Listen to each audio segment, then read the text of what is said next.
Welcome to the Minorities Report podcast. I'm Antonio Alcazar. I'm here with... Here's Johnny, Jason Technor. I was going to say, that's not Johnny. Oh. I didn't change any hosts. It is Jason still. Are you sure? We're here with another movie? Yeah, we are. That's what we do, right? No, I thought we were doing an anime this week. Yeah, were we doing anime? Akira! We did. Have you watched Akira? Yeah, you have. Of course I Yeah, have. for sure. Okay. We did TheShining. We're here to review TheShining today. Yeah, man, we did. We're still on our January kick here. We're halfway through this terrible fucking month. January is actually the month I hate most out of any month of the year. Yeah, it's like a real slow start month. Yeah. It feels like when you're trying to get out of like a lot of snow. Yes. It's a lot of like spinning. That's Totally. what the month feels like. Yeah, it's like maybe it's different if you live in the South or something like that, but it's just like slow and methodical. And You know what it like- was like when I was living in Florida, because I lived in Florida for 3 years. It was 3 years of feeling like time didn't happen. Yeah. Because the thing about Wisconsin, where you get different seasons, is that you feel the passage of the years. Sure. Whereas in Florida, it felt like 1 3-year-long year. Yeah. Where it just wouldn't end. Because it was just more of the same. Yeah. I guess I would notice it when the storms hit. Sure. There was like a stormier spring season. storms and stuff like that. No, it was like August. Like, okay. That's when like the hurricane storms. Oh, okay. came out. Yeah. So like, when storm season would start, I'd be like, oh boy, here we go with the heavy shit. Here we go. But it was still raining all the time. Sure. It was just like heavier rains. Yeah, January for me is like almost every other month I have something to enjoy. Like February is short, so I can enjoy it. March is spring. We're starting to get. I go back to my work and stuff like that. I'm back in the swing of things. There's ready like to rock. movement. Yeah, exactly. Yeah. April, things are starting to get nicer and whatnot. The flowers are starting to bloom. But January, it's just going to be this for a little bit. Yeah, and I think it's because like I love the end of summer. I love fall. Like I love October so much. I love Halloween is so good. I like November a lot. I enjoy December with the kids. I enjoy Christmas and stuff like that. And then we hit New Year. And I've never been a holidays guy. Sure. From Thanksgiving to Christmas, to me is always like obligations is what they are, and because I have a daughter who's like older now, there's a lot of just like, okay, we got to secure gifts, we got to make sure that like the plans are in order, the party's going to be in order. Sure. It's just a lot of like logistics doing to me. shit. And I fundamentally hate doing shit. Yeah. Like my favorite thing, and now I'm so busy because we're doing these podcasts and shit, but like fundamentally my preferred state is in the nobody needs me for anything and I get to just be doing nothing state. Sitting, chilling, sipping kombucha. And so the holidays are always just kind of like, okay, here we go. Here's like the hectic time of the year. Let me say, I'm not a huge Thanksgiving to Christmas fan. Like, it's cool.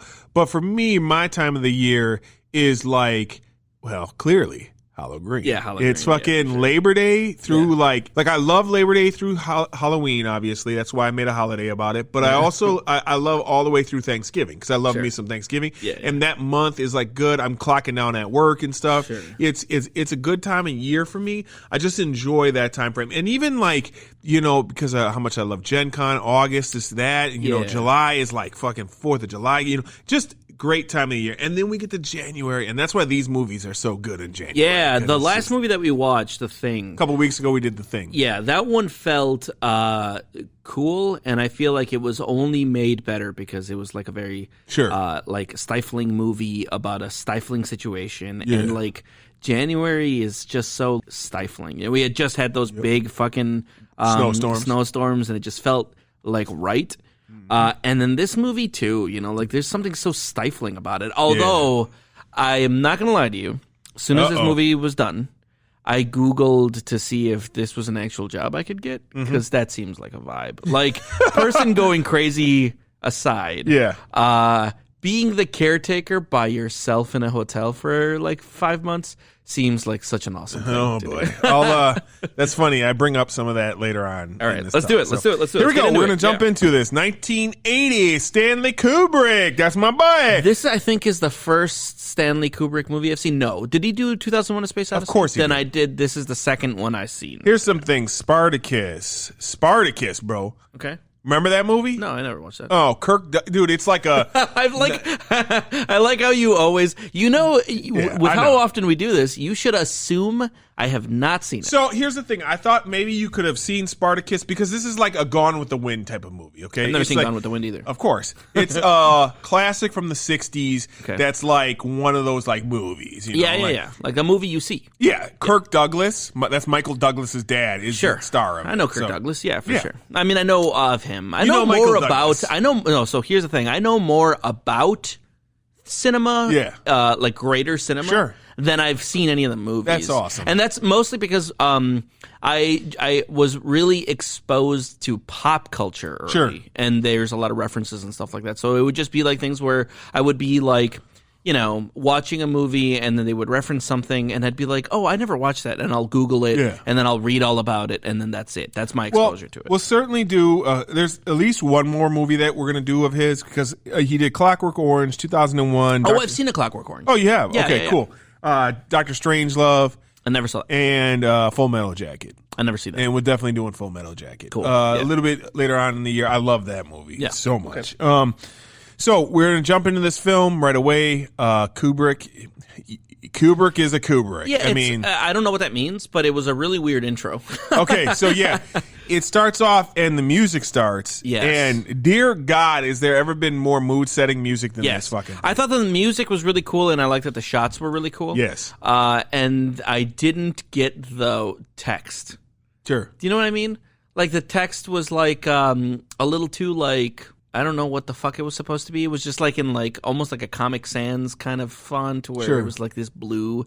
And I was like, this just, you know what it felt? It's not like it felt like out of place or whatever. Yeah. It felt cheap. It felt chintzy. Let me, before we go too much I never further. thought that the rest of the movie, that anything felt cheap or chintzy. It was just like the way, it felt like the intro to Mr. Rogers almost, like the way that the words looked. Yeah, I got just looked so weird. The Shining, when it comes up, The Shining. Yeah. I get you.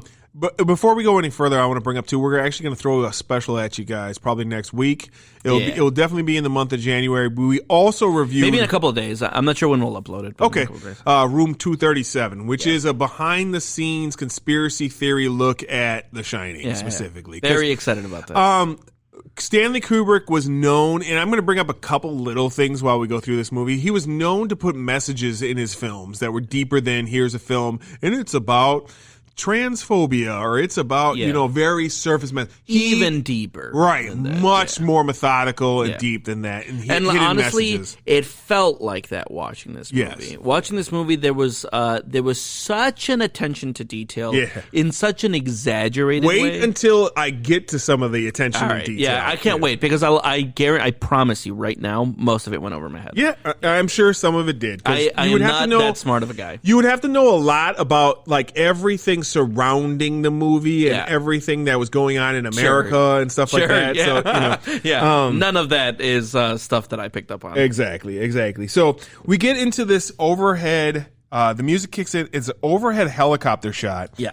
And dude, it is just the cinematography of this is fucking outstanding. It's just so beautiful, dude. And like we get a shot of the hotel and how beautiful this hotel is.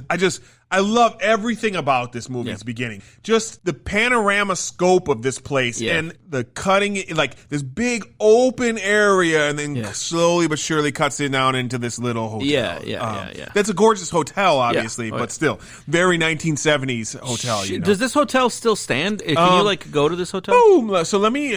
Okay. So behind the scenes, a little bit about this. When this book was written, it was written after. Stephen King stayed at the Stanley Hotel, and that's what this hotel is based off of. I don't remember if this exact hotel is still around, but this was definitely a hotel. I'd be surprised if this hotel didn't like start its best days after this movie came out. It definitely did. It definitely did, but there were like Because I wanted to stay in this hotel. Yeah, of course, man. I was just like, this hotel looks dope. Right. It's just a fucking cool looking hotel. Very old school looking hotel. Yeah. Plus, it'd be creepy as fuck to stay at this hotel. Well, yeah. Well, that's the thing too. Is like real life wise, I don't think you would stay at this hotel.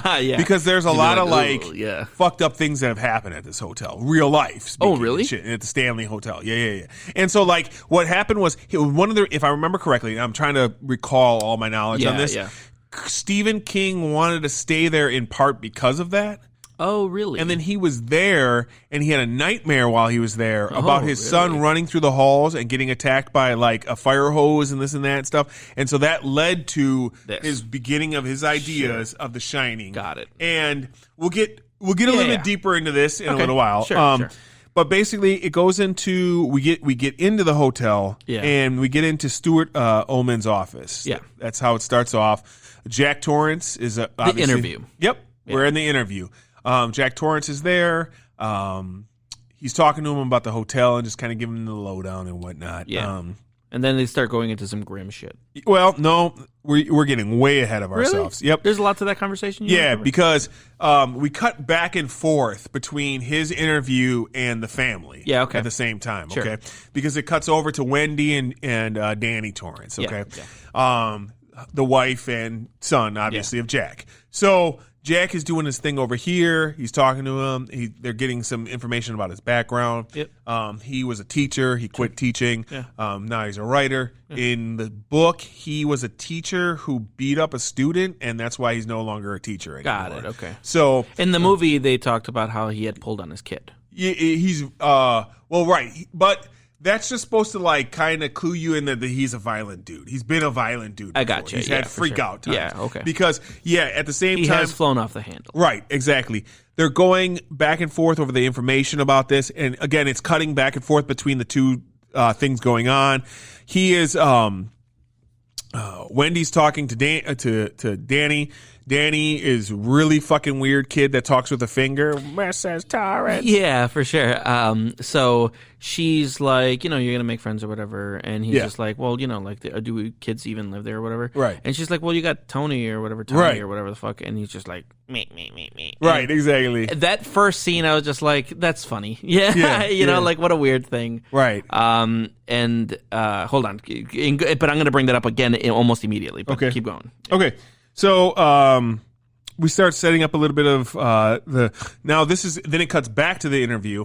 They bring in like one of the underlings of the boss. He comes and sits down too with them. Then he starts to breach upon the story of what actually happened in the past and some of the problems that have happened with different caretakers and violent caretakers. And this is the first weird little thing because Jack's reaction to this is really odd. Like, I don't know why, but it always hits me as odd because if I was in an interview and somebody was telling me about how someone killed their children and then killed themselves there, like, I'd at least have a reaction. Yeah. He doesn't have any reaction whatsoever. He's just like, oh, that's interesting. Yeah. Like, no, it's more than, oh, that's interesting. He's smiling. Yes. Yeah. But, and I made a point to say this too. One of my notes that I have, and it goes to when they're driving to the hotel. I know that's skipping a bit, and I do want to go back to what was happening. But I wrote down Jack Nicholson has a very smiley way of like dealing or talking about like grim shit.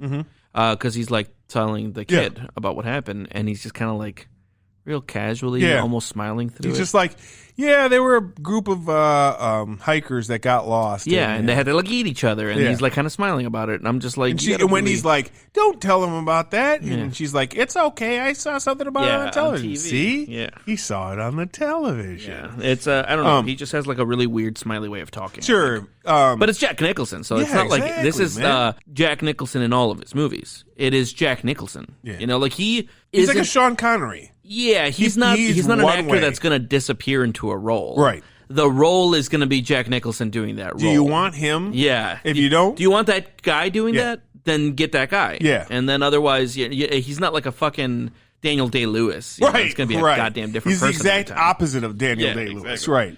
You know exactly who he is. Daniel Day-Lewis, I literally thought I was watching home video of Abraham Lincoln. Sometimes when I watched you're just like, Was that actually Lincoln? Yeah. I wanted to elect him that year as our president. Yeah. Like, dude, he played Lincoln. He was a fucking Mohican, dude. Yeah. He's been here since the fucking beginning.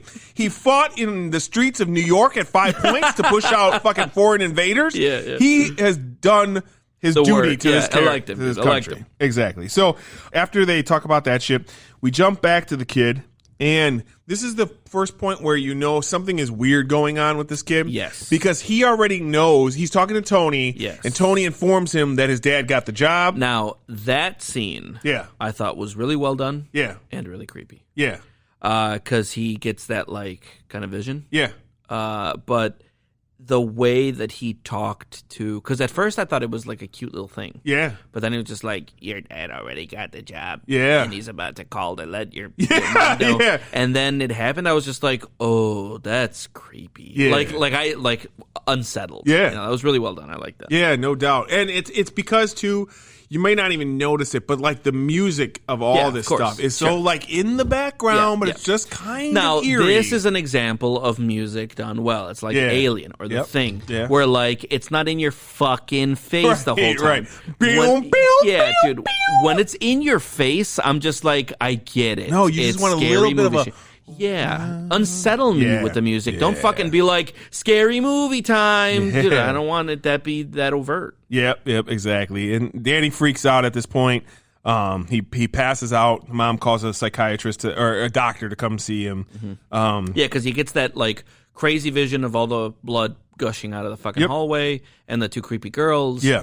And suddenly he like wakes up and he like, I guess, blacked out. Yeah, exactly that. So then she goes to sit down and talk to the doctor, and she's just like, what's going on or whatever, and they start talking about things.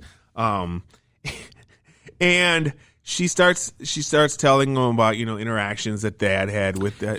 That's where she becomes very open with a social worker. Yes. A doctor. She's a doctor. Oh, she's a doctor. Yeah. I thought it was like some kind of. I don't even know what I was thinking, but I was just like, That's you why are being very frank about a violent abuse situation that happened. But here's what's great about that scene, right? In 1980, it was like, okay, well, I guess that does happen. Well, but more importantly, like the doctor's face is like you're normal. Like this is fucked up. Like she's looking at her like, what the fuck is wrong with you? Yeah, but then it's like Child Social Services didn't come and take the kid. Because it's 1980. Yeah. Right? So, like, and this is I feel like this is the kind of thing that a mom would lie about these actually. Days, like, so, like, in the 70s, bro, they weren't calling social service. Like, he grabbed this kid's arm, like, pulled this kid's arm. If you say this to a counselor now or to a doctor now, you're already arrested. You'll get arrested. Like, before you walk out of the door, they're like, hey, actually, can we talk to you about something? And you're in handcuffs. No, it's a fucked up world. So, obviously a worse world. Anyways, I brought up the fact that Jack, in the books, he whooped the kid's ass. Plus, this happened, so we know he's like a little bit of a violent thing. It cuts back now to them driving to the hotel. And again, dude, they're driving to the hotel, and there's these shots of like the mountains and like coming through them, and it's just like this is cinematography, like perfectly gorgeous, just beautiful cinematography. Bringing you in again to this isolated place from this wide open landscape to an. It's showing you how much distance there is between you and anything that matters. Yes, exactly, and it's just isolationism. That's what I just kept coming back to on this. Then we get to the hotel. They get there right, and I go, what the fuck is with this manager's sidekick, dude? Oh yeah. He was just kind of there. He's a fucking asshole, dude. Like the manager's like, hey, can you have their things taken up to the apartment? He's like, fine. Yeah. Like, and just like marches off. Like, dude, what is the point of you being here? Right? Yeah. Exactly. Like, get fucked, asshole. Go home for the winter if you don't want to fucking help out here and shit. We jump back to Danny. Danny sees the visions of the little girls. Okay. When he's playing darts. Yes. Yeah. So when he's playing darts and the little girls pop in, that scene was so weird and went on for so long that out loud, like I'm watching this movie by myself. Sure. I audibly said, okay, what the fuck, stop. Yeah. It was too long. Yeah. Now, obviously that was the intention. Right. He wanted you to be unsettled by it. If this was a lesser director, you'd be like, what the fuck is this, dude? Move on. Yeah, but because it's Kubrick, you're kind of like, there's a point to this. The reason I said move on was because it lingered long enough that it finally broke my discomfort. Sure. Because at first it was just like almost silly. Yeah. It's two little girls. Yeah. It's like bam. Yeah. But it's just like this like sound, right. and then the little girls, and they're just staring at him. Yeah, like this weird audio. You know what that sound reminds me of a little bit? When you go to take like an ear test, a hearing test, and like barely, right, like, and that made me it made me uncomfortable. Not because it was an uncomfortable thing necessarily to see, because I guess it's like quote creepy, sure, quote, you know, because girls, but because it was so long and they were just staring, that I was just like, okay, stop this, man. You know, like that's enough. they even be safe word. Yeah, for sure. You know what unsettled me a little bit? That weird fucking telephone booth that was in that room. Oh, I didn't notice it. Next to the girls, there's a literal telephone booth, like Superman goes in and gets changed and like I didn't comes even out. notice that. Right, like not a telephone on the wall, but a literal booth. Yeah, well, you need your privacy. Well, like it's a swanky hotel. That's super fucking weird. And, like, there's no hotel that ever had one of those booths, man. No, it's got to have been a normal thing. I mean, they created this hotel for the movie, so... They built the hotel for the movie? They built, like, the sets and stuff like that of the hotel. Very little is filmed in an actual hotel. It's, like, a lot of it's filmed... Because you can't film in an actual hotel, man. The hallways are too small and shit like that. You're right. Huh. Yeah, I didn't even think to... So everything's pretty methodically built in this hotel. Sure, that's interesting. Yeah. I thought that this was an actual hotel they filmed. No. Oh, okay. No. Definitely like the outside and stuff like that. Sure, but well, you can't fit all that camera and lighting into the hotel to make it make it work. Didn't right? even consider it. Yeah, of course, man. That's it is what it is. So you see the grounds. You start to see everything. You see the hedge maze. We're going in and out. We're like looking at everything. So when they're taking everybody around, though, yes, the manager of the hotel. Yep. Stuart, yeah, is talking to Wendy. Yeah. Name? And he's just like, oh, yeah. She's like, when was this the Outlook built? Yeah. And he's just like, oh, it was built in like 1919 or some shit like that, 1921 or some shit. And I think it was like, they say it was built on an Indian burial ground. Yeah. And I immediately was just like, oh, well, there's your problem. Right, you know, right. like, They had to fight off Indian attacks Yeah. because it was built on a burial ground. I was like, it was like a leaky faucet, like where you're trying to find the problem. It's like, oh, well, your problem is that you built it on an Indian. So we're gonna get to some more of that later. This I don't, because it's like a 1980 kind of situation. I don't know how much this was played out by this point. No, not at all, because like the poltergeist and all that stuff hadn't come out yet. This is before that stuff. In 2020, it's just like, oh, it was built on an Indian burial ground. I wonder what's going to happen. No, this Kubrick doesn't copy anybody. Sure. People copy Kubrick. Sure, bro. Man. Like, this is definitely... That's funny that this is where this came from. Yeah, I don't know if this came from this, but it was definitely before it was a thing. Yeah. Because Poltergeist was the one that really hammered this home. Sure, yeah. Like, they're like... Poltergeist was also Indian burial ground? Yeah, but they moved the Indian burial ground, and then when they figure it out or whatever, they had to put it back. They figured out that they only moved the headstones. They didn't actually move the bodies. Gotcha, so that's what they did. So that was the problem there. And then at this point, we meet Dick Halloran. This is the magical Negro. If you know Stephen King, yeah, that's right. Yeah. And I only ever know this because you always point it out. Yeah. But Stephen King, I guess, always has a magical Negro. Yeah, because he clearly, when he was a kid, he was at some grocery store, met a black man who is a magician, and that was his only interaction with a black person. So then he was like, "Oh, these people know magic," and that's black people are just magic people. That's my conclusion on why he's always got a magical Negro in his thing. He one of those dudes who would like, "Hey, you got change?" Pulls out his fucking wallet. The wallet's on fire. Oh my goodness, I'm on heat. And you're like, get a fucking job. So. As they're walking around, it's so weird. I've only ever met like a magician once. Sure, but there's a very there's a very clown quality to a magician. Yeah, they're where you're performer. Like, where like they're doing work. Yeah, but it's just like you got to have a tremendous amount of self-confidence to do this kind of work. Yeah, you're a showman. You're a showman, right? Yeah, absolutely. Sure. And then like, and it's different than like. Even this kind of show, because we're putting on a show, but I don't feel like nobody punches. Yeah, I don't feel embarrassed. In the face, but or I makes feel fun like, of us exactly in our face. I feel like there's just something about deciding to be a magician where you're it's almost like deciding to be a clown. Yeah. where you're going. I'm going to put on a show that is ridiculed. And I'm going to do it straight faced. Yeah, you know, like it's. I mean, I got a lot of respect for people that. Yeah, I know. That's why you play Thousand Sons. So. So at this point, Dick Halloran is showing them around. He's showing them in like the. Here's the thing that Kubrick is. Any other guy you might go, okay. He's brought up Indian burial grounds. He's brought up Indian attacks on the place. Yep. And you go into the food storage area, and there's Calumet Indians everywhere throughout the food storage area. Just boxes of it. Some of them turned upside down. Some of them the faces turned around and stuff like that. Yeah. Yep, of course, because that's a little thing that's just like... It's not by accident. Clear, sure, like, of course not. There's no way he did that by accident, right? And he likes a lot of red herrings, too. I mean, that's kind of one of his deals. So, at this point... Wendy and Jack are going to deal with Stu, so they leave. But before, there's the Shining part. Nope, that's right now. No, what I'm saying is when they're in the dry storage. Right. The kid looks at the guy. He's just staring at the black guy. Looks at back, and then it's just with the ear test sound going. Yeah, and then he's just like, "Hey man, you want a little bit of ice cream or some shit? You want some ice cream, Doc?" Yeah, and that made me uncomfortable. Sure. Like that scene, I was just like, oh, I didn't like how that felt. Like there was just something very like super jarring about the way that he filmed something like that. He wasn't playing nice. I felt like when he decided to edit that viscerally. So I liked that. Yeah. That's another one of those things where I was just like, kind of. I'm at this point, right, because I know that Kubrick is a good director, like one of these like legendary directors. Yeah. I know that all of these things are done meticulously, and they're done with like this intention to discomfort you in a way that like builds. And so when he did this and he's succeeding at it, because I'm conscious of it, when he's succeeding at it, regardless of how conscious of it I am, I'm impressed. Sure. Like I really do love that. Sure.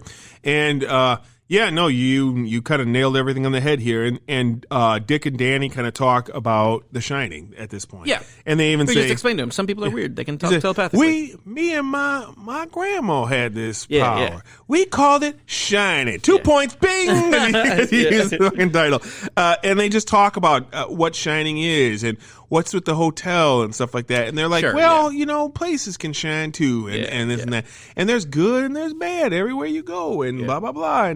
And he's like, "Are you afraid of this hotel?" No, blah blah blah. And it's very like calm and cool until he's like, "What about room 237?" Yeah, and he's like, nothing there. He's like, "Well, you're scared of room 237, aren't you?" And then that's when he kind of freaks out. He's a little bit. There's nothing in that room. Yeah. Also, don't go into that room. You stay out of that room, 237. Yeah, it's definitely like a little bit of a jarring scene. And then that cuts, and then we have a time skip. That's the last scene, and then it's like a month later. 1 month later, 1 month later, fast forward. Danny's on his bike. Yeah, that little tricycle. This scene is solid, and it's a genius little thing right here, bro. Yeah. Because this is where you know that other rooms we've already seen can't actually possibly be in this hotel. What? Why? Yeah, so we've seen a few different rooms in this hotel. One of them is the and see, this is things where you don't even notice them. And if it was any other director, you'd be like, get the fuck out. That's a continuity error, right? A continuity error. But because it's Kubrick, it's meant to unsettle you on a way you didn't even realize it. Because here's the two rooms that you know for a fact cannot be what they are. Yeah. The manager's office. It's impossible for him to have a window in his office. Really? Yes, because the back of the manager's office would be the ballroom. Okay. Because of how it's set up. Right. And we know the ballroom can't be as big as it actually is. Why? Because when they're in there, his path on it, it's like, it has to be like half or less the size that it is when you're actually inside of the ballroom. Because that ballroom looks enormous. Right. It's like a gigantic ballroom, and he makes it around that area in a few seconds. Pretty quickly, Right, exactly. Sure. So we know that, again, this is just little things that are just weird, but it's not even something like you put, like, I know this because I've like delved into this movie ridiculously and gone into the behind the scenes and shit like that. But this isn't even something that you notice, but I didn't notice it. Right. No. And the great part about it, you wouldn't even think to notice it, but it's something that he's got in there because it puts you a little bit on edge without even realizing you're on edge from it. It unsettles you. Yeah, exactly. Sure, and it's like so methodical how his tire is like on the wood and then on the cloth and then on the wood and on the cloth. And it's right, and it's very distinctive, the sound that he makes as he's going over each part of this thing over and over and over. Right, sure. Absolutely, man. It's just these little things, man, that's why I love him. So here's the thing. You brought up this earlier. Mm-hmm. You were like, this would be the job. this part right here already is like, this place is so big. Bro, I get a little weirded out when I'm at my own house by myself for too long. Yeah, like walking around and shit like that. And I couldn't imagine being in a place like this for months. Really? It seemed like the vibe to me. I'm a big fan of, again, I think did I just talk about this in this fucking episode? What's that? I'm a big fan of being alone. Sure. There's just something very cool about like the isolation. Yeah. And being isolated in like a big area like that, and not just a big area, but an area where you have everything. Yeah, there's like a place to chill. Yeah, there's like a place to drink. There's tons of food, and it's just like you vibing all summer long or all winter long. That just seemed like a really cool kind of situation. Sure, but I like big kind of empty situations like that. Yeah. So like to me, it almost seemed like I would enjoy this situation. I got you. Whereas like for you, it was the opposite. It was like you were like, no, I wouldn't. I wouldn't like to be in a place this big, this alone. They start having fun and stuff like that throughout the place. Danny and his mom go into the maze and they go to check out the maze. Yeah. And while they're going to check out, they go into the maze. They run into the maze. It's kind of like got an Alice in Wonderland music that kind of goes off like, and then we get back into like the main like back hall area, and Jack is in there, and Jack comes over to, there's a model of the maze. Yes. And he steps up to the model of the maze. Yeah. And this fade is just so awesome. Yeah, yeah. Like he's looking at the maze and stuff like that. And then you get over to like where he would be looking at the maze, but the maze then like fades into the maze outside. Maze. And you see the like people like, walking around. Yeah. That was a really cool shot. Damn it, man. I appreciate you so much, man. I know it is what it is, but it's just, and here is another thing that happened that's different. Okay. Yeah. Another thing like the bike ride. Okay. Yeah. So earlier when we were in this room, okay, there was a big like table in the center. Yeah. And the big table had like an Indian, like a statue, like a gigantic statue of like double the size of real life Indian, like on a horse kind of taking down like a buffalo sort of thing. Yeah. And we're back there and now that's gone. So that's no longer in the scene. Right. Yeah, of course. And a couch is missing. Sure. Just weird shit, you know, just stuff that's gone that was there before earlier in the movie. And so another thing. So and then we go to he's there, he's trying to write his book. One of the reasons he takes this job in the first place is he wants a little bit of time. Yeah, and he wants to write his book. He's having problems, writer's block, blah, blah, and he feels like this is a way for him to get his book done. And so he's sitting there and he's typing, trying to do stuff. Wendy comes up to him and she's like trying to talk to him and kind of be a wife. And then this is the first moment where he seems genuinely unhinged. Yes. And it's not even like, here's the thing though, right, man? He's an asshole in his response, but I also get it a little bit. It's frustrating. We're both painters. No, like I get it. Like sometimes anything happens while I'm finally in the zone. Yeah. And I'm just like, that fucking sucks. Because it takes a little bit to get in the zone. Yeah, because you're painting or whatever, you were writing music or something like that, and you're like really into editing this shit. Exactly. And you're just like, man, you just fucking broke me. Because it takes a bit to get into that, you know? Like the distractions are hard to get out. Yes. It's hard to, and you could see that he's been struggling with distractions. Yes. He's playing with the ball and hucking it against the wall for a while. So like you can tell that like, this is a little bit of like a writer's block kind of situation. Yeah. And so like I know where you're coming from. Right. When you finally get into the zone, you're actually working, you're seeing some progress and somebody interrupts you. Yeah. It does suck a little bit. Yeah. But when somebody interrupts me, I go, okay. You know, like you know, it is what it is. Yeah, because you're not in this like isolated situation. No. Like, it's because I'm not an asshole. Well, because this response is an asshole response to where you are, who you are. That's his fucking wife. I even wrote down. I said that she's really trying, and he's pretty much an asshole. Yeah, like he's just like don't fucking come, like talking through gritted. Whether I'm reading, you hear me typing in here, or you don't hear me typing, whatever the fuck I'm doing. I'm just like, okay, asshole. Like that's. But at this point, the way that I took it wasn't Jack Nicholson's character as an asshole. Yeah, I took it as the environment is eating at him. Yeah, now absolutely. I did give him the benefit of the doubt, for this, and that's definitely the point, right? what you're supposed to be feeling like, right? Yeah, exactly. So we fast forward a little bit. That's like the end of that night. It's clearly been a little bit more time because there's now snow outside. Sure. Yeah. Wendy and Danny go out to run around in the snow and whatnot. And then we cut over to a scene of Jack Nicholson standing there, and he is clearly starting to lose it because this is the scene where he's just standing there like this. His fucking hair is all, and he's just staring outside like, what the fuck, right? You know. So was this before or after the dream? Which dream? Because he had a dream that he hurt Danny. He had a dream that he killed him. No, this is before. We're not there. Okay. Yep. So Wendy comes back in. She's chatting with the sheriffs. Yeah, that's right. So she goes.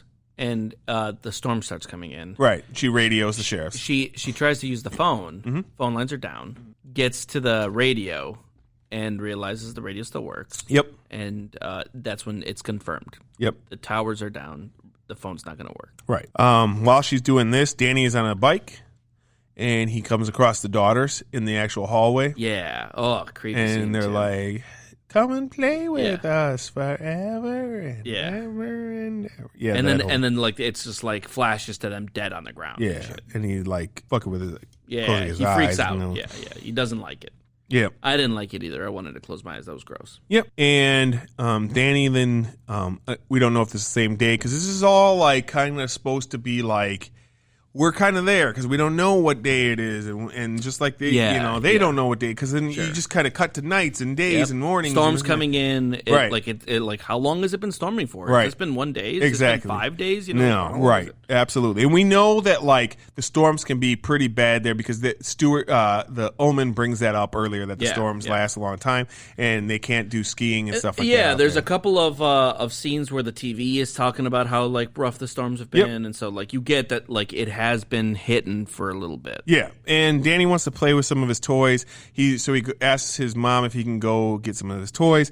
Danny goes in there. He sees his dad's in there. Dad is really stressed. He's like, come on over here. And Danny's kind of scared of his dad a little bit. And he goes over there and he talks to them. And he's like, I would never hurt you. And the dad kind of seems like he really does in this moment care. Yeah. I mean, he looked a little unhinged, but maybe he also just looked a little stressed. Yeah, like you could see there's some stress between him and Wendy because he thinks that Wendy's kind of undermining him with Danny too and whatnot. Yeah. He clearly cares about Danny, and he's kind of like... Yeah, he's just like, why would I hurt you? Did your mom tell you that I was going to hurt you? Yep. Shit? Yeah. Absolutely. And then we get a little bit of back and forth, and then the next thing that's kind of big is Danny is in this hallway with this very distinctive carpet, and he's playing with some toys, and he gets up because he sees a ball come to him, right? The ball hits them. And I want to point out some shit here. Okay? I'm not a big conspiracy theory guy, okay? But have you ever heard the conspiracy theory that the moon landing... Yeah, was filmed by Stanley Kubrick? Yes, it happened, but the film that we have is actually Stanley Kubrick filming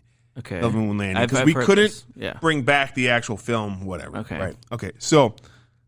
Now, I don't buy into all this shit completely, and I also think Kubrick was a bit of a troll, okay? Okay. Danny has a sweatshirt on. Okay. All right. The Apollo rocket is a sweatshirt, okay? I didn't notice the moon landing sweatshirt, okay? Yeah. And he gets up like kind of slowly like a rocket taking off, okay, right? Okay. And here's the thing, right? Now, I don't think that this conspiracy is completely true. But why does a kid have a brand new Apollo sweater, right? Yeah. 8 years after the Apollo program was shut down. I don't know. I know. It's just... Well, I mean, okay, so there is nothing... So first of all, let me preface this by saying that I don't believe any moon landing conspiracies. Okay. Cool. I think that we went to the moon and the footage is the footage from the moon. Okay. Period. Well, to each their own. That's all I believe. All right. Okay. But whatever Stanley Kubrick did in this movie was intentional. Yeah. The having a moon landing fucking shirt on. Yeah. I didn't even notice it. I'm going to get deeper into the moon landing stuff in a second. Oh, boy. I didn't notice it. But he did it for sure on purpose. Because from watching this movie, the one thing that I kind of realized was there was nothing that I saw that was on accident. Right. And so, like, I mean, this is a guy who would like shoot a scene over and over and over, way more than any other director ever, right? Just to make sure it was the exact message that he wanted. Exactly. So like nothing is by accident, like you point out. Yeah. And he picks and he looks. I would believe that it's trolling. Yes. And like adding to the lore of the movie. Well, because here's the thing. More than I think that it has anything to do with the actual moon landing. I agree. And so like I don't think the moon landing was faked either. Yeah. But I think Kubrick was having fun with this. Yes. Because it was or using it to his advantage. Right. It was known that like this wasn't a secret. Like this was a widespread conspiracy theory when he was already filming. Like in the 70s, this was a conspiracy theory. So it's not like it's a later conspiracy theory. Yeah, yeah. He was alive and well when he heard these conspiracy theories. And I think he just was like, oh, you think I feel like the moon landing? He's just like, I'm going to fuck you guys up right now. Yeah, exactly. Because here's another thing. So room 237 is open. All right. Some background on room 237. Okay. In the books, it is not room 237. Right. Okay. It's like 217 or something like that. Okay. 237, of course, 7 plus 3 plus 1, 11, Apollo 11. Also. Okay, dumb. All right. Also, in the 1960s, one lot was shut down in Hollywood. Okay. And actually just completely shut down. And nobody could go in or out of this lot. All right. Okay. Guess what the lot number was? 237. Yeah.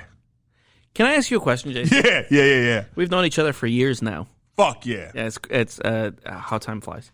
Do you believe moon landing conspiracies? I like to I like to indulge. Wait a second, hold on. Our friendship is on the line here. I enjoy listening to any conspiracy theories. Yeah. Because I'm a fan of conspiracy theories for sure. But I don't believe any of them. Right. I love the truth being laced in and out of a conspiracy theory because that's the point of a conspiracy. What truth do you think is a part of this moon landing? So like when we talk about room 237, those people will give you way more information. Wait, is that about the moon landing thing? It's about everything that this movie was about. Like every little thing it goes into. Oh, I'm so excited to watch this movie. We're watching that, tonight, and then we'll be doing that soon. A couple of days, when we're live. Yeah. So we are. Do I think the moon landing was fake? A fucking course not. Okay. Okay, you believe we went to the moon? Yes. Okay. Perfect. Yes. But conspiracy theories are always have shreds of truth in them. Because otherwise, nobody would believe them. Nobody believes insane conspiracy theories like every person in our Senate is a lizard person. Like nobody people believe that. They're idiots. But but people believe that. Okay, but like reasonable people can sometimes believe conspiracy theories when they're more like backed up. Because here's the conspiracy theory. The conspiracy theory isn't that we didn't land on the moon. Okay. The conspiracy is the footage that we have is not real. Yeah, for sure. Yeah. Because the footage that the footage they tried to take up there, they didn't have the technology to be able to film in outer space on the moon at the time. So, and then they didn't realize that till they came back. Okay. Sure. So then they had to give footage, and then they filmed this. Didn't they show that shit live when it was happening? Did they? I thought they did. We didn't have any internet, so it could have been, Okay, all right. Oh man, now you want me? Now I feel like I want to do like a big YouTube rabbit hole deep dive. You want to do a conspiracy theory podcast next? All right. So no thanks. That only ends in us going insane. Yes.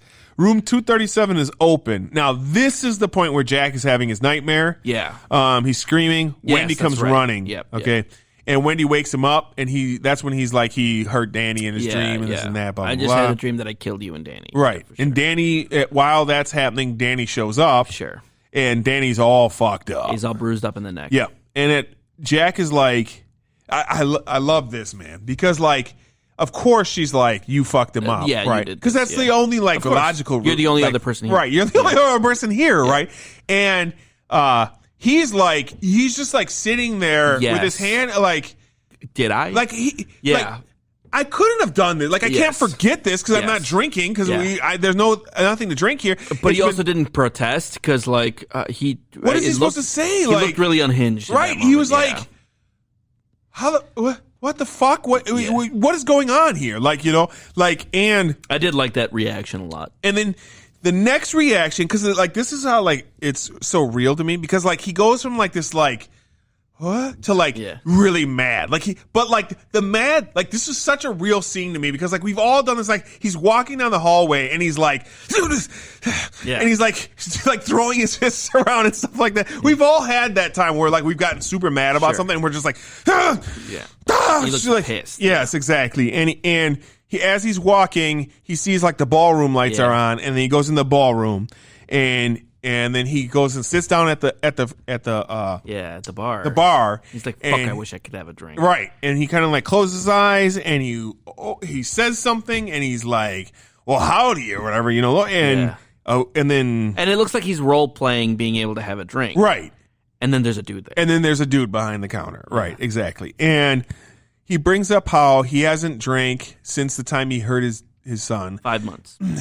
Well, that's what he says. He says 5 months on the wagon. Well, at that point, it's actually been 3 years. So it's 3.5 years. I didn't get that. Yeah. So he hasn't drank in over 3 years at this point. So in this point of the movie, at least. Okay. So wait, what? Yeah. I don't get that though. Yeah, because what was the 5 month thing? Because he said 5 months. No, he doesn't say 5 months. Wendy said 5 months when she's talking to the doctor. When he said the thing, he said 5 months of the wagon has done like some real harm to me. And then later on, he says in that same conversation, he says, I hit my kid 3 years ago. Right.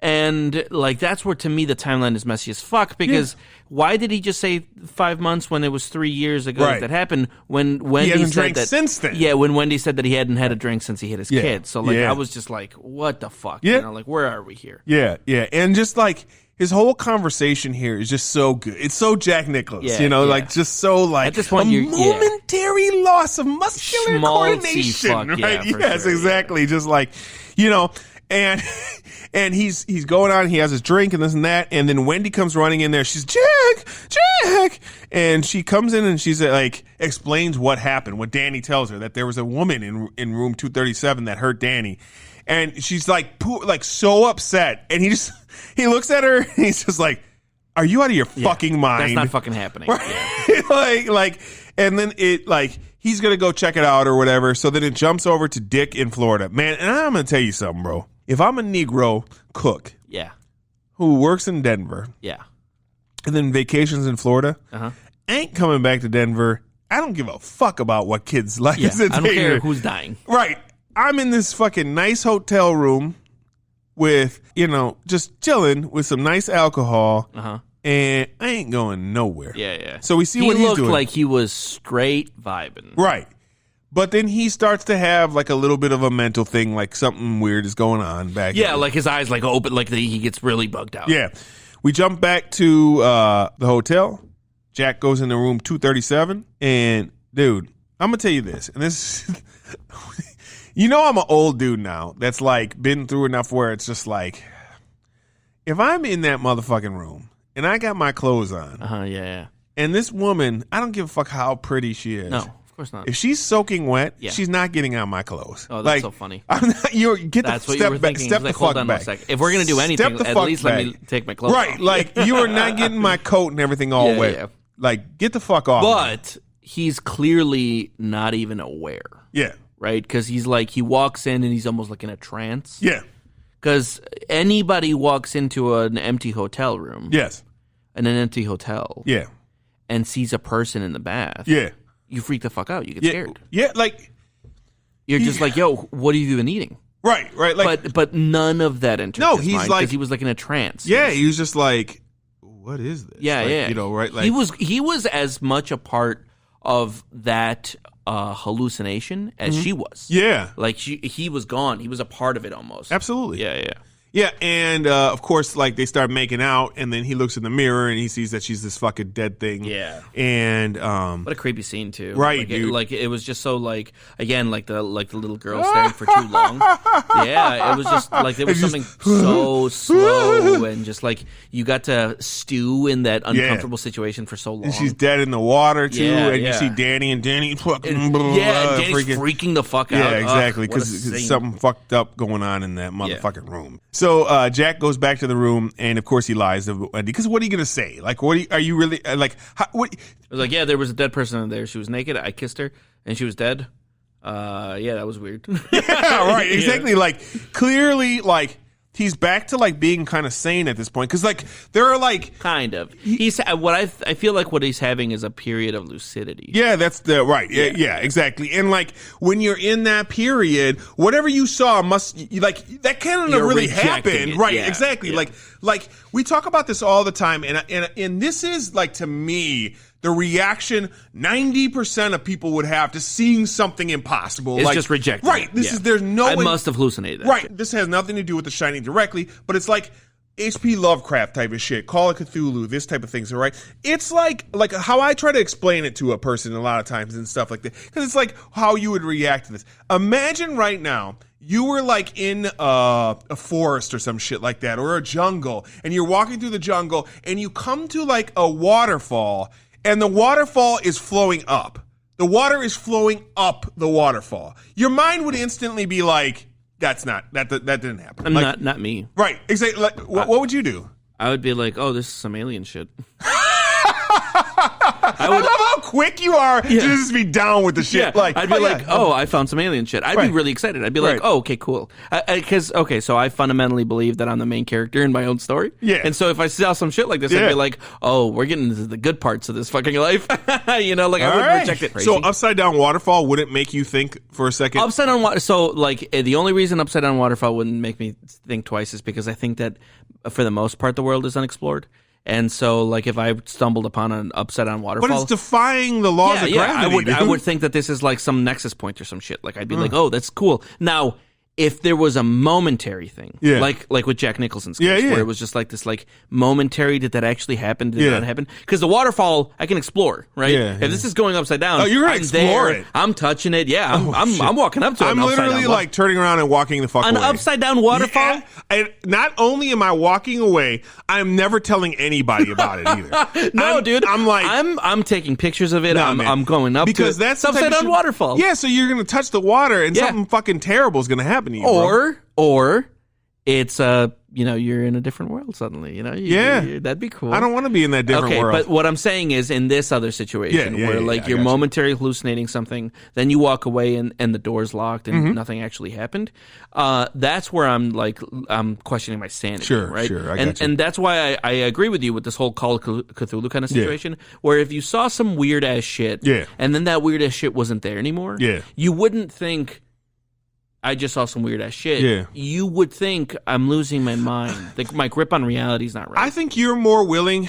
Okay, because the longer you can explore something, the longer you're verifying that this really indeed is happening. But then, like, see, to me, like, I think you're way more open to like weird shit than the average person. Like, I think most people would be like, see something that defies everything you've ever believed, and then be like, but now that I'm saying it out loud, like, I can kind of understand where you're coming from, because, like, at one point people believe the Earth is flat. Exactly. So how would you, like, when you sail and you get to another thing, it's just like, if I see an extra dimensional shit, I'll deny that. More than if I saw some weird physical shit, which is what, like, Upside Down Waterfall is. Upside Down Waterfall to me would just be like, oh, gravity works weird here. And hopefully... Maybe that's a bad example. Hopefully it's alien shit. That's what I would hope for. I get you. At this point, as he's kind of denying reality, Wendy's like, dude, something clearly fucking happened. And even if he hurt himself, we got to get the fuck out of here because this is not good. And he completely freaks out on her. He's just like, Oh, he freaks the fuck because he's just like, what am I going to do? Go home and I'll fucking shovel out sidewalks for you? You would really like that, wouldn't you? I'd be... he's really kind of trying to punch my own ticket. For sure.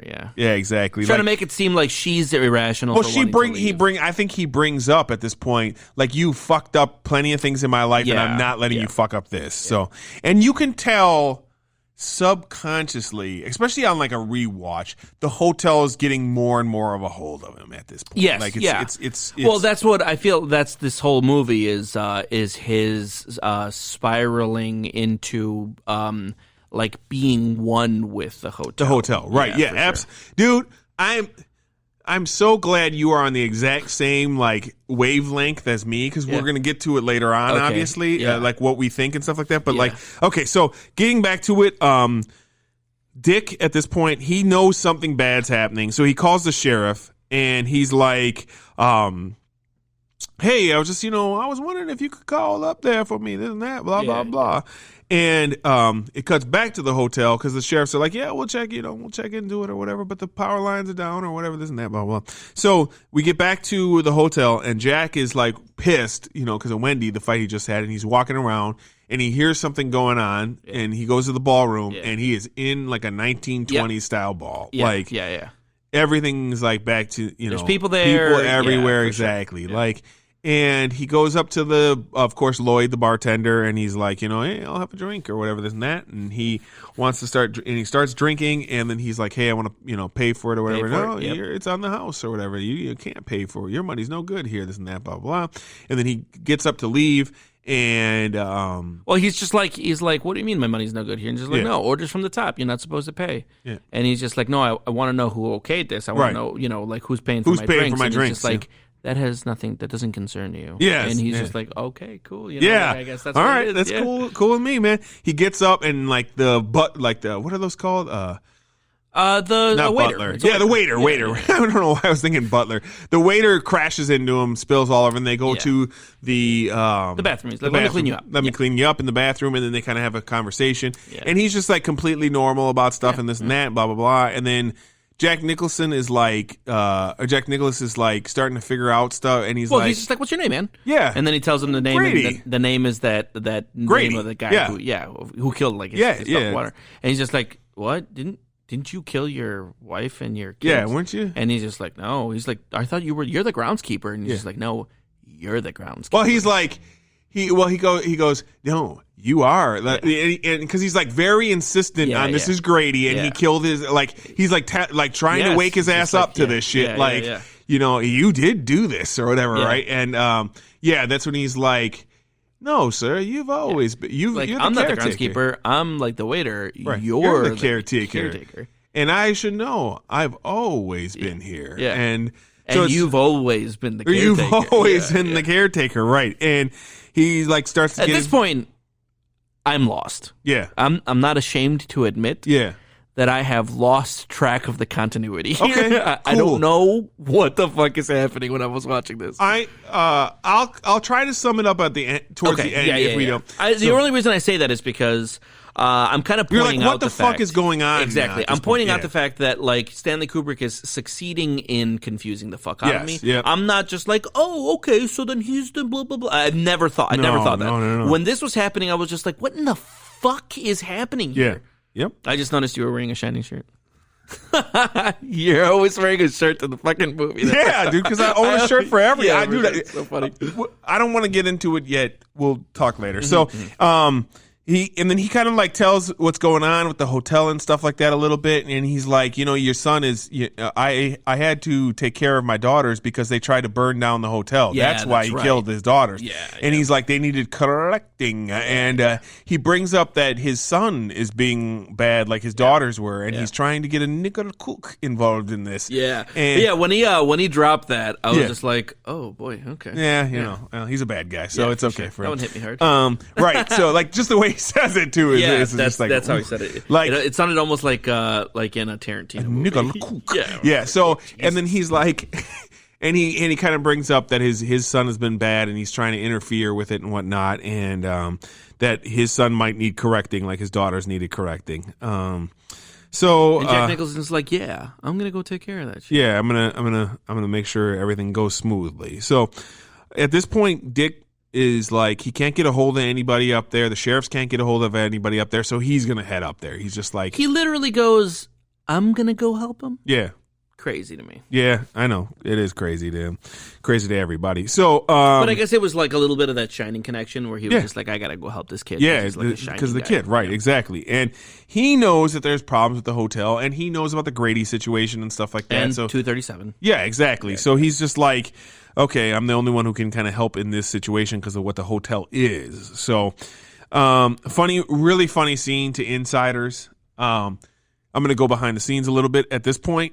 So, we follow Dick for a while. He gets on the airplane. He gets out of the airplane. He kind of goes to this the guy he knows there to rent a snowmobile, not a snowmobile, but a snowcat to drive up there because you can't drive a car at this point because it's all snowed in. As he's going, though, there's a car crash that he goes past, if you remember. And I don't remember this. Oh, well, as he's driving, there's clearly like a car crashed and a semi crashed and a car like flipped and underneath it. Okay. And the significance to this is it's a red Beetle. All right. So now I'm going to get into, do you remember when they're driving up to the hotel and they're in a yellow Beetle? I didn't remember that it was a yellow Beetle. But there you go. So Stanley Kubrick came to Stephen King and he was like, hey, I want to make your movie The Shining or whatever. And he had a choice between two movies, The Shining and this one other movie, but he was very much into The Shining. At this point, Stephen King wasn't like a big guy. He was a 1980s guy. He had book success, and that was well known. But the thing of it was like Kubrick was famous for taking books and turning them into movies, okay? Many of his earlier productions were actually books that he transferred to the screen. So Stephen King was like completely flattered that Stanley Kubrick, this like world famous director, wanted to do one of his books.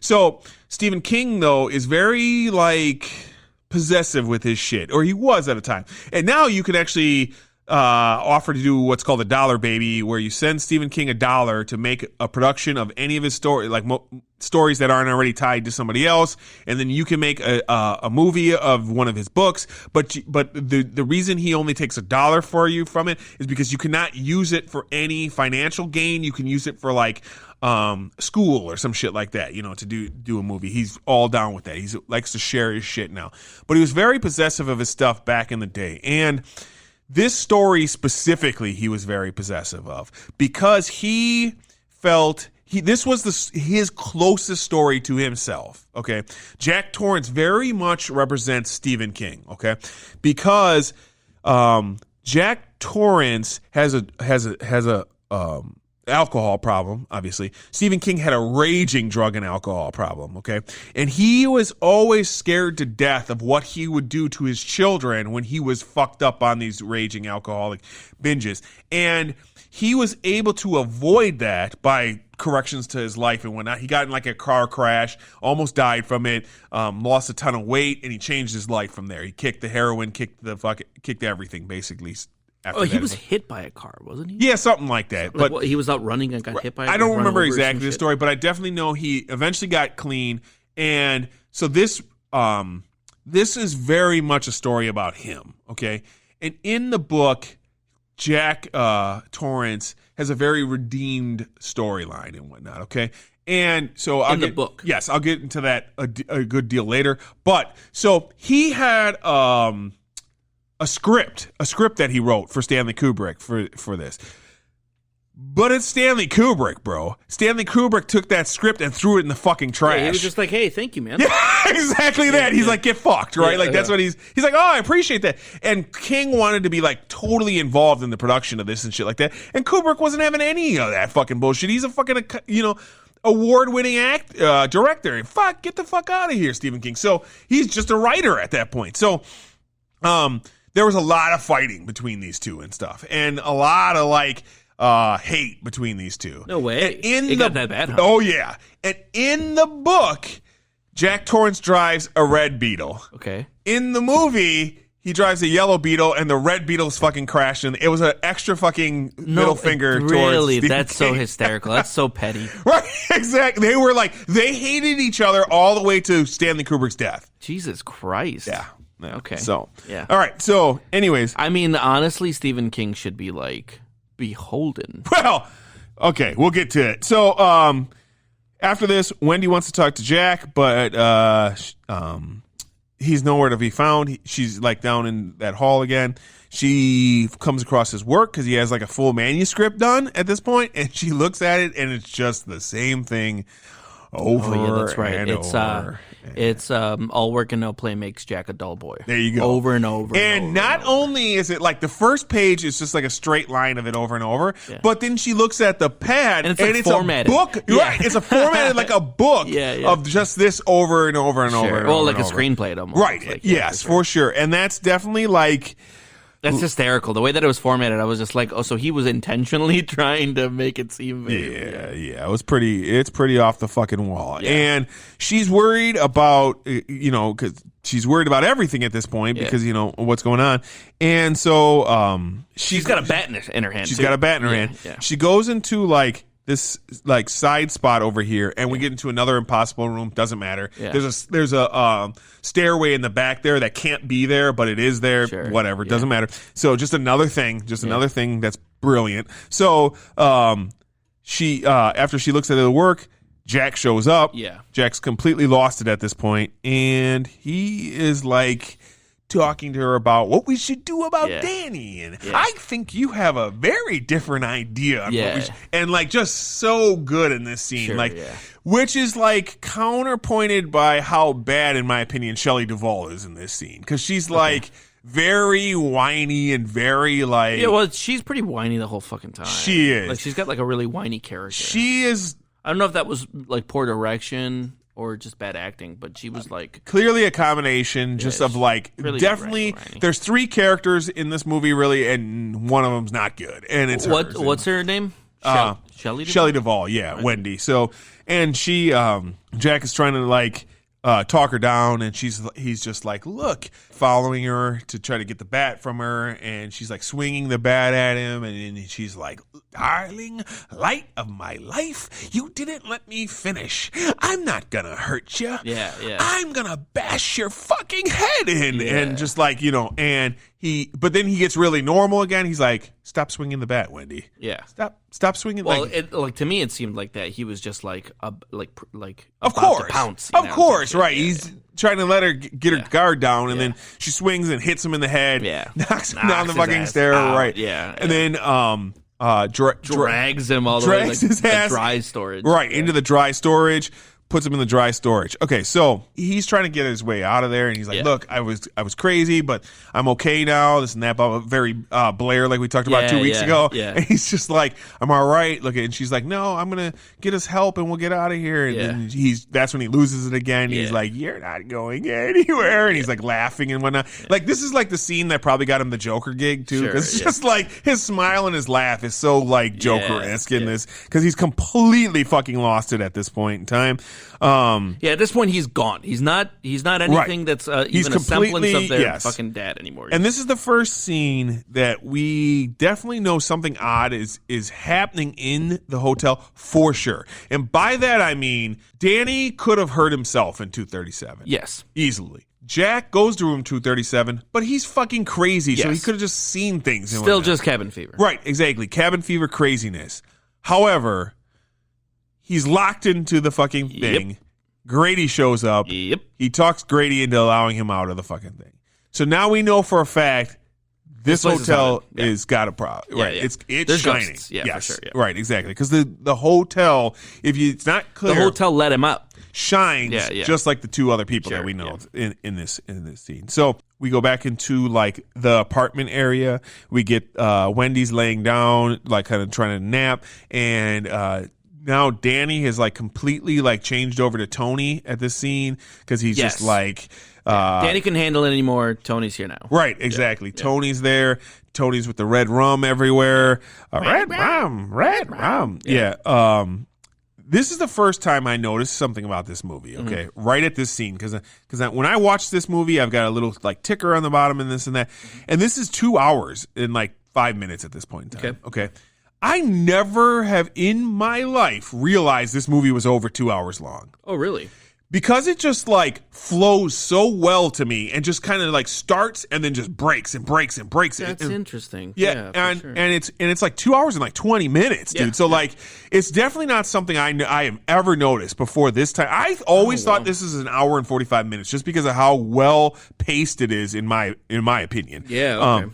But to each, and that just told me that the pacing was so good. We then go to Jack is now out, and Jack shows up at the room, and he's got an axe, obviously, and because he's nothing would give me more pleasure than to take care of this problem for you guys. Right, exactly. Because Creedy was just a lot of us are thinking maybe you don't have the stomach for this shit. Right, exactly. And he's just let me out. Give me one more fucking option, and I will.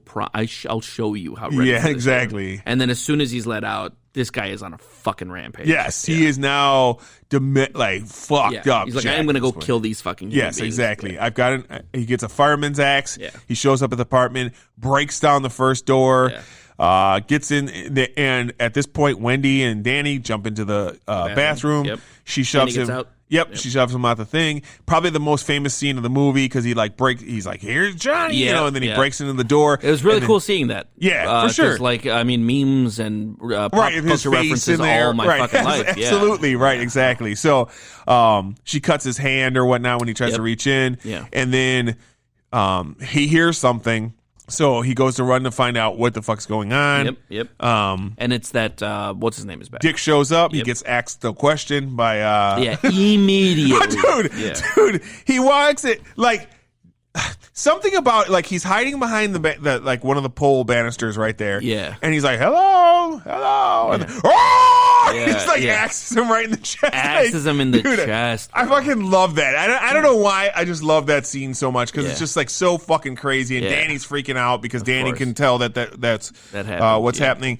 Now, the mom is running through the hotel. Yeah. She runs up the steps, looks into one of the other apartments, blowjob bear. Okay, so... fuck is up with that blowjob? Blowjob bear is lube man. Is that what that is? It's just like a. So here's a weird thing.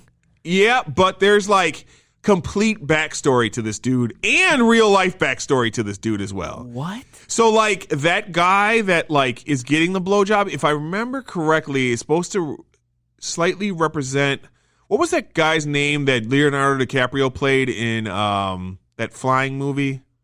Howard Hughes or something like that. Howard Hughes? Is that the guy I'm thinking of? Either way, it's like this like famous like dude from like the old time days and he's getting and there was like this head from like a bear. There's a whole story behind this where like that dude was like I forgot what he did at the hotel, but he was an employee at the hotel and he was always like behind like the manager of the hotel and like he was, bisexual and then he used to dress up in like dog suits and bear suits and like a furry? Sexual things, and stuff like that. So it was such a weird scene, right? Yeah, just a crazy. Like I scene. literally wrote down, what the fuck was up with that blowjob? Yeah, like it just there was no setup to it. Right, there was no explanation. It was totally like Watchmen Lube Man. Just like here it is, a dude in a bear suit giving a blowjob to another guy. Like on to the next thing. All right, and then she's just because she runs into another hallway. There's skeletons everywhere. She runs in the main hallway where the elevator is. That's where we finally get the blood scene that we've been like kind of seeing a little bit of whatnot back and forth. Yeah. At this point, Jack is going after Danny because he's trying to kill Danny specifically. Because he runs into the hedge maze. Yes, because Danny goes in the hedge maze. He goes in after Danny eventually outsmarts his dad, walks back into his own footsteps so that his dad gets lost. He knows the way out because he can follow his footsteps back out after his dad gets past him. His dad is obviously completely lost it. So he's still looking for him. Right, exactly. Completely gone. And then Danny gets out of the hedge maze, meets up with Wendy, jump into the fucking snowcat, drive away, cuts. Next scene, Jack Nicholson dead. Yeah. Frozen to Frozen death. to solid, for sure. Okay, then you kind of go from there back into the hotel and just like a panning shot, a continuous shot of the hotel, music playing, onto the picture, 1921, 4th of July, Jack Nicholson is in the ballroom. Yeah, okay. Which I also didn't get. So, here's my interpretation of this story. Okay. Once he was taken by the hotel, he became always in the hotel. Like a story, like where you add to the story and then it's always been part of the story because nobody can decipher what part of the story is what part of the story. So like you've been sucked into this and now you've always been part of this. Just like Grady, he was killed there, so he's there and now he's always part of this. He's always been here because you died here, you have now always been. So he wasn't actually there. No, definitely not. The hotel kind of made it a part of him. Yes, and now he's always been the caretaker at this hotel. Right.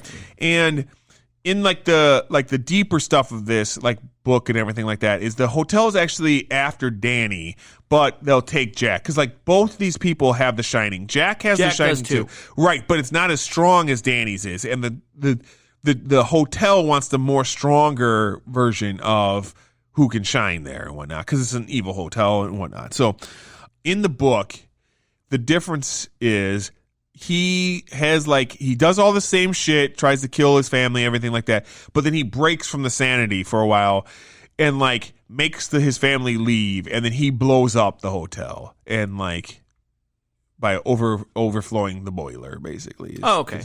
Sure. Yeah, I prefer this ending. Yeah, I like this ending a lot better. Yeah.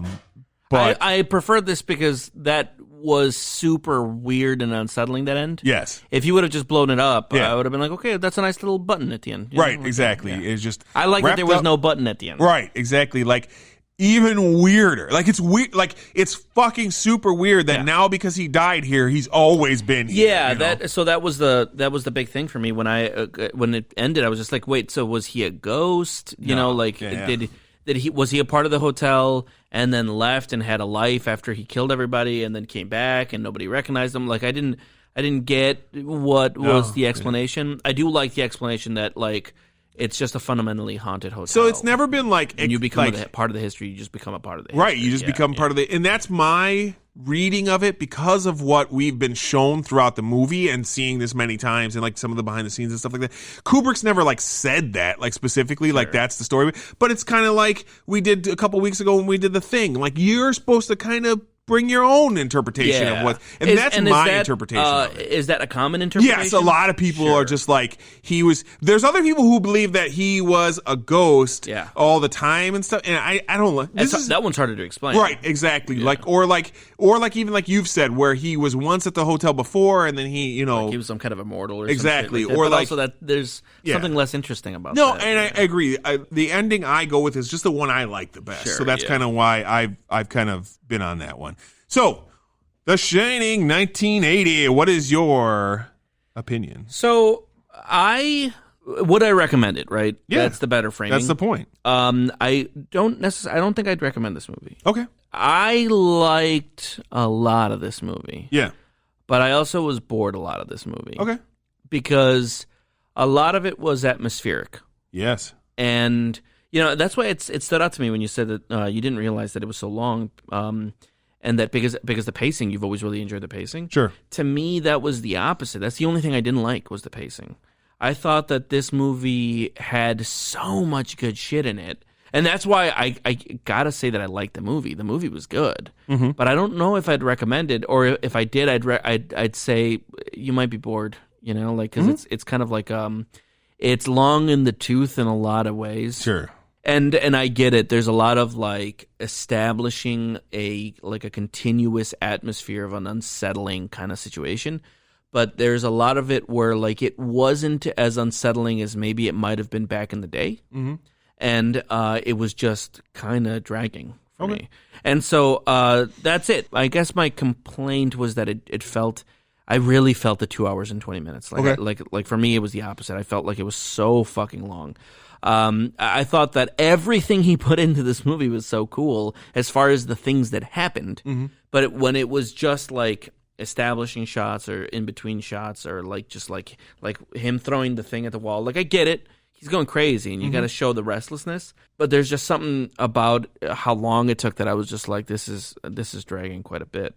So that's my my opinion on it. My opinion is that I loved it. Mm-hmm. I loved all the things that about it that were happening. It was really unsettling in a lot of ways, but it just felt long in the tooth. Okay. So I would just always recommend it with that caveat. Sure. Watch it if you want to explore a really well done cinema, a really interesting story. If you want to get into the deeper Kubrick kind of conspiracy shit, because I can't wait to watch Room 237. Like, I think that's going to be really cool to watch. Yeah. But if you're looking for like a cool movie to watch, you might get bored with this one.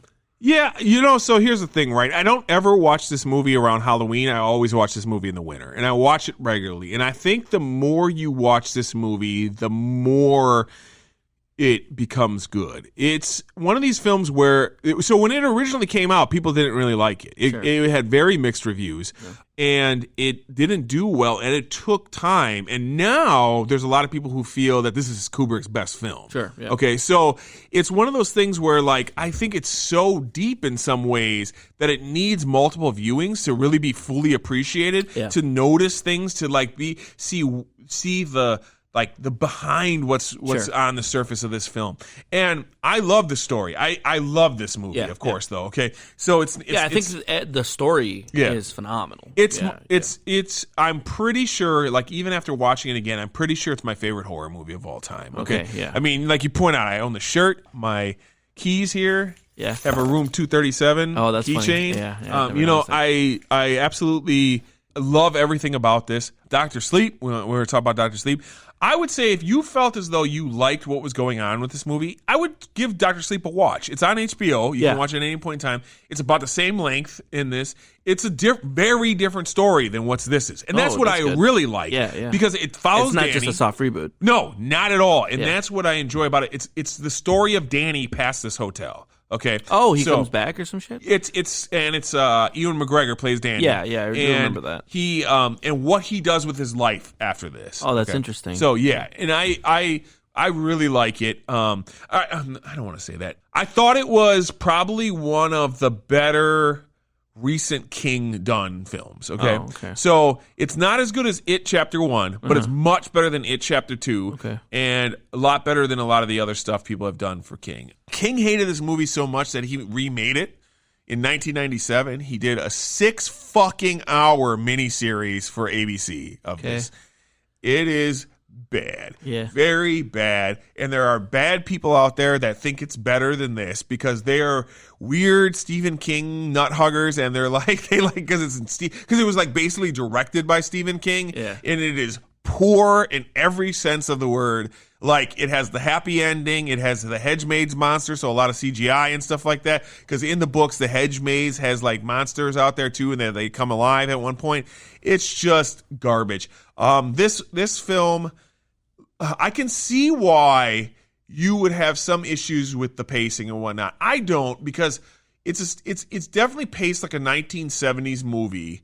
But I appreciate 1970s films. You know, a lot of I feel like another reason that you might have enjoyed something like this more than me is because you're also much more aware of film technicalities. Sure. Yep. And you appreciate them. Yeah. Clearly. Continuous shots, things like that. Yeah, I love that. If this podcast has shown us anything, especially for listeners of the podcast, it is that you really appreciate the nuance of the technicalities of filmmaking, where I sometimes don't even notice them. No, you are very much more. As we watch more and more, you're very much into the mood that the movie sets and the way you feel throughout the movie about what's going on in this film. But things have to be going on. Yeah, for Whereas sure. when nothing is going on, you're appreciating, what's going on in the exactly from like how it's shot and what it's doing here, right. like technically. Whereas I'm just like, I need the next thing to happen now. Right? Yeah, totally. And like, not from a child. I don't want to make it seem like you're a child. Sure, like you can't, like I need the next. Yeah. Like you're on ADD or some shit like that. Yeah. But definitely, you want a thing that's going and moving, and it's like, like we've talked about with the Marvel movies and stuff like that. You like the story that's being told, and it's constantly going. If I can disappear into this world, right, I'm happy. Yeah, but I'm not going to disappear into the filmmaking. Yeah. Whereas you can disappear into the filmmaking. Well, like, dude, like even this, like there's things in this movie that I knew that, like, as I rewatched it, I'm like, he's not going to care about this at all. But I love, like, even the way the apartment was set, and the cars and how they were, like I was just like, I love this. Like, I love all this shit. Sure. Like, I'm so weird like that, though. I'm into the narrative. Yeah, whereas of course. You're into the production. Everything. For sure. I do like the narrative, and I do like the story, too. But I like the production. And it's whole, you like the production. Yeah, I like everything about it. And, like, the cinematography and all that stuff is just what I enjoy. Those are all things that you, while you're watching a movie, get lost in. Yes, whereas they go over me. Right. I'm into the story that you're telling. Yeah. And I love the atmosphere. And the atmosphere needs to be there for me to really love the story. It's why I like The Thing so much. Right. But The Thing was like nonstop. Like even it's an hour and 45 minutes. Yeah, so, exactly. Yeah. If this movie would have been an hour and 45 minutes, I feel like it would have been perfect. But it was just. It should probably be about, in my opinion, probably be about 2 hours. Like I felt like there's 20 minutes that could have been edited, but it could have been edited for a person like me. Yeah, whereas where you, if you enjoy the technicality of the things that he was trying to do, that he executed on perfectly. Yeah. Then you're gonna appreciate and love those extra 20 minutes. But I'm gonna agree with you that I felt like there were definitely scenes where I was like, oh, you could have trimmed a little bit of this. But there's no way Kubrick's letting somebody trim some of that. That's not gonna happen. So like he was telling the story he wanted to tell in the way that he was gonna tell it. Exactly. And he did it masterfully. I just think that for a person who is more caught up into your world and the narrative you're telling, you're gonna lose me where it's just technicality. So let me ask this: so you've seen 2001, you've Space Odyssey, seen Clockwork Orange, Which one is your favorite of those three movies? Clockwork Orange. Okay. Of the three movies that I just saw, that The you've Shining. Seen now. Okay, The Shining, because fundamentally, The Shining had a cooler story. Sure. Like and it had great characters, and it was unsettling. I loved everything about this movie. My one issue is a little bit of the pacing. The movie that really does this in the opposite way is 2001: A Space Odyssey. I've watched that movie 2 times. Okay. The first time I fell asleep. I couldn't finish it. The second time, I held my eyes open near the end to stay from falling asleep because I was determined to watch this fucking movie. And I just could not bear how slow it was. This movie was an egregious overindulgence in technicality. That's what this movie was. It was a lot of long shots to classical music. And like the fact that he was able to pull some of this stuff off was like cinema magic. It was a cornerstone of like cinematic development. But to me, nothing in the story was being told. It was just like this like setting the mood for a long time, and I shit you not, it took me it was a struggle through 2 sittings for me to be able to watch this movie. I got you. All right, so for this next month, we're not really interested in doing any romantic movies, so we're just gonna skip right over that. We're gonna do the opposite of romantic movies. We're coming at you with war movies instead, and some movies that I'm sure plenty of people out there enjoy. The first one we're gonna you know what? Since you had a little bit of a rocky thing here with Kubrick, we're gonna go into a different Kubrick movie. Okay, the Kubrick war movie, Full Metal Jacket. All right, let's do Full Metal Jacket. The important part about Full what about Apocalypse Now? Oh, you've never seen Apocalypse Now? No. Have you ever seen Platoon? No. You've never seen Platoon or Apocalypse Now? I thought Platoon was a show. So we're going to fucking sidetrack here. We're going to do Apocalypse Now and Platoon. They both won Academy Awards for Best Film. Okay. Platoon is a very 80s film. Apocalypse Now is like an adventure war movie. Okay. We'll definitely go at you like that. And when we come at you with those movies, you're going to be scared because you're going to hear the bullets coming at you live because we're live. And then in Platoon, it's like shooting bullets and you're going to think the AKs are live coming at you. Wait, so in your mind now, not only are we recording these lives, but we're watching these live? Yeah. Isn't that the whole point? Like we're doing live like movies to the... No, we're not. And that's never going to happen.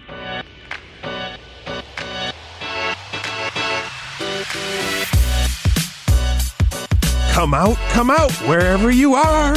Little pigs, let me in. Not by the hair on your chinny chin chin. Then I'll huff, and I'll puff, and I'll blow your house in.